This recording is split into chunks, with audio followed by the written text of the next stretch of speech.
तभी आरव की एक जोरदार झटके से नींद खुलती है। आरव उठ के अपने बिस्तर पर बैठता है।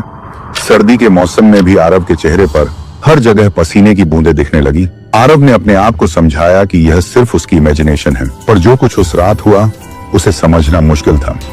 धीरे धीरे परछाई हर जगह दिखने लगी, कभी उसके ऑफिस में, कभी उसके कमरे में और कभी बिना किसी रोशनी के भी। आरव ने लोगों से इसके बारे में बात की, पर लोग उसे पागल समझने लगे। एक रात आरव ने तय कर लिया कि वह परछाई का सामना करेगा। उसने घर की सारी लाइट्स बंद कर दी और आईने के सामने जाकर खुद से बोला, आजा, देखते हैं तू असली है या सिर्फ मेरा डर। एक अजीब सा सन्नाटा छा गया।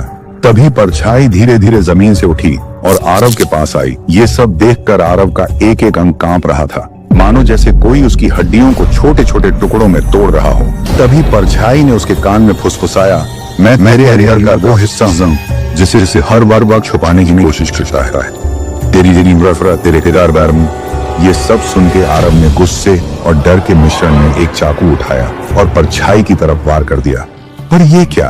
तभी उसका हाथ खुद उसकी तरफ पलट गया, जैसे किसी अदृश्य शक्ति ने उसे जकड़ लिया हो। चाकू की नोक उसकी ही तरफ मुड़ी और उसके दिल को चीरती हुई गहराई तक धंस गई।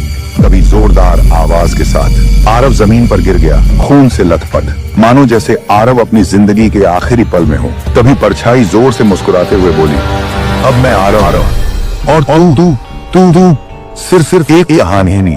चारों ओर गूंजती हुई हंसी और गहराते अंधेरे ने आरव की जिंदगी को हमेशा के लिए उसी पल में खत्म कर दिया। अगले दिन जब पुलिस वहां पहुंची तो आरव की लाश उसी हालत में पड़ी थी, जैसे किसी ने उसे छुआ तक न हो। लेकिन जो सबसे खौफनाक था वो थे कमरे की दीवारों पर उभरती सैकड़ों परछाइयां। तभी एक ऑफिसर की नजर उन डरावनी परछाइयों पर पड़ी। उसने गौर किया कि परछाइयों के बीच एक परछाई में आरव का चेहरा उभर रहा है। तभी उसके कान में सिर्फ एक आवाज गूंजी, अगला शिकार तू है।